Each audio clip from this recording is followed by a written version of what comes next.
Muted.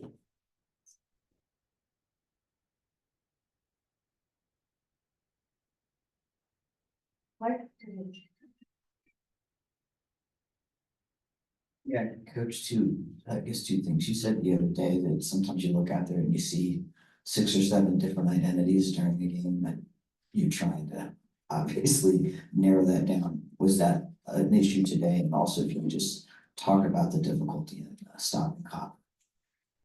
Yeah, well, my team is probably completely confused because I was pissed after the wins and I'm not that pissed right now. We haven't been playing well. So it's this false sense of being good. So hopefully it gets our attention on where it needs to be, which is the defensive end. 88 points is enough just to win a game. Giving up 98 and then continually letting Ka, now this is a couple of years in a row, she's given us buckets, but letting her get downhill to that right hand every time. I mean, at some point, we have to be able to make some adjustments out there, self-adjust. We didn't deserve to win the game. We didn't deserve to win the game, so give them credit. They came in, punched us in the mouth. We'll see what we're made of on Saturday. Terrell Emerson, Talk That Talk Media. Coach, kind of piggybacking off of that question, you obviously have a certain way that you like to play teams, but when a player comes in red hot off of the last performance, how much earlier are you willing to kind of abandon that original game plan and kind of shift it to the hot hand? I thought we could have switched it up maybe a little bit earlier, but again, it was allowing a player to get to their strengths. You know, when you're game planning and you're scouting, there was a scheme. But we come out the first 2-3 possessions of the game and make mistakes on the defensive end. Like you just put yourself in a hole. We made a decent run there, you know, but you have to have everything go so perfect. You have to hit every shot. There's no margin for error. I mean, hell, DT misses 2 free throws. Like, how lucky are we? And we go back, we got some good looks. They didn't go in.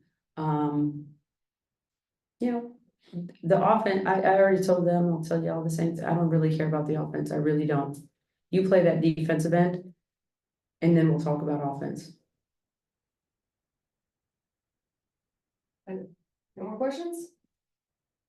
All right, thank you. What? Got one?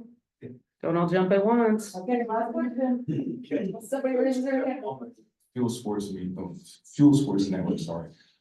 You talked about defense being the main focus in your game plan. Do you think the team was away on that journey today? Do you think the team was really more so not playing the defense that you want to see out of this team and the defense that we know a back-to-back 2-time champion can actually play? I mean, of course we're not playing defense. That's not what I want to see. I don't want to see 98 points rung up on our home court.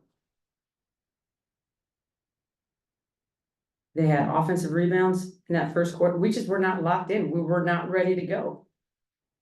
I can give them the best game plan in the world or the worst. What they put into it is what they're going to get out of it. At a certain point, you have to say, I'm going to stop my man. And we have 2 of the best defensive players in the league. 3, 4. We got good defensive players. So the fact that people are coming in here and having career highs on our floor, whether that's, you know, Hamby in the paint, giving us work, or Ka out here, like at some point, you got to do the do. You have to be about it. And that's 2 games in a row that I thought we were not very good defensively at all. And it's our base. I'm not putting any junk defense. I'm not changing the defense until you get this down right. Then we'll talk about it. But we're not looking to sprint into things when we're barely learning how to walk here. So you can't skip steps.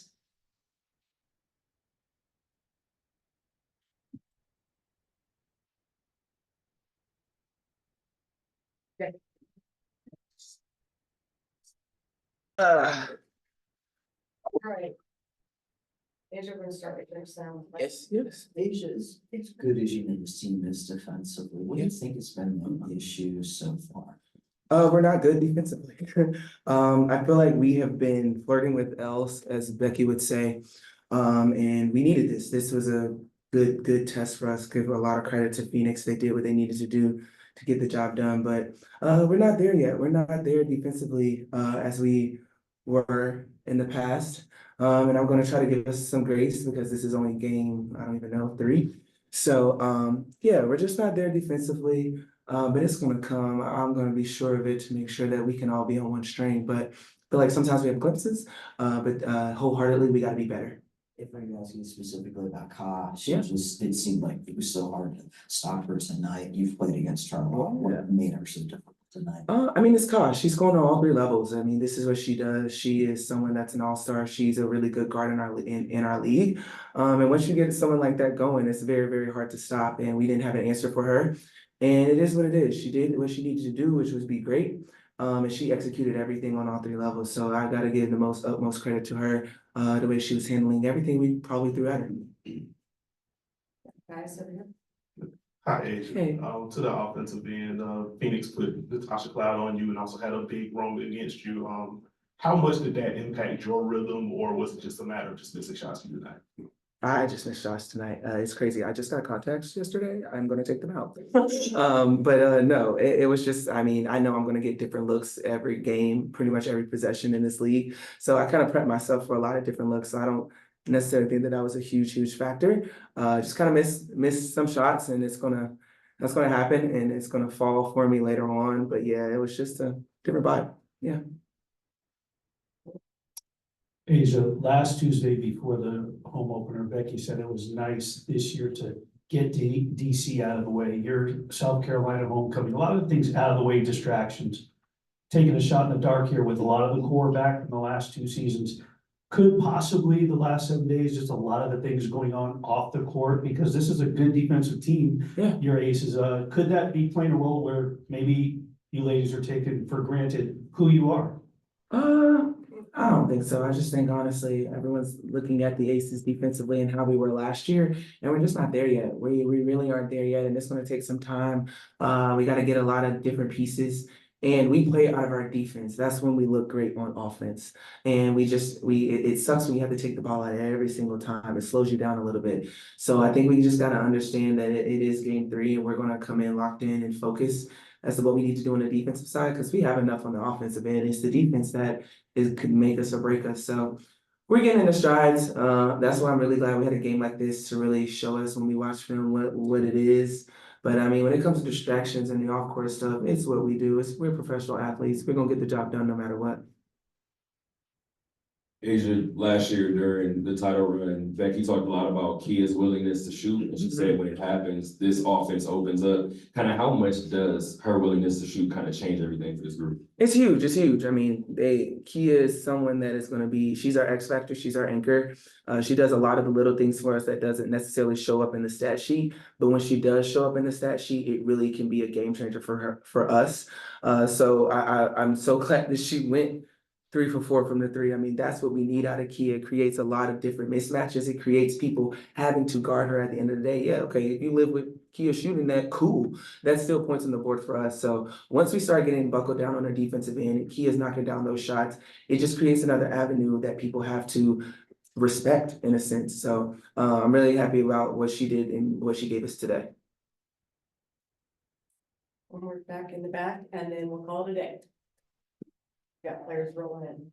And then at a moment, no place on sports talk, just something interesting off the record. Your parents walked in with you. You very spoke highly of your parents and how proud, they are of you and how special, it is for you to play in front of them. How special was it just to have your parents here in a media session with you? It's pretty cool. I mean, they're 2 retired, so they've been kicking it with me all month, driving me crazy. But I love every second of them. I don't take these moments for granted. They've done so much for me. They sacrificed so much for me to be able to show up and be Asia Wilson. So I want them to sit in on this stuff to see my other side of job. I mean, I went to work with them a couple times. Now they're coming to work with me. So that's a blessing. Not a lot of people can say that.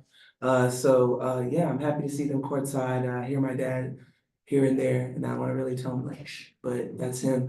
But they've been super supportive of me, and I hope I can pay it back just by playing with so much joy, because that's what they poured into me. So I can pour that out to them, to the crowd.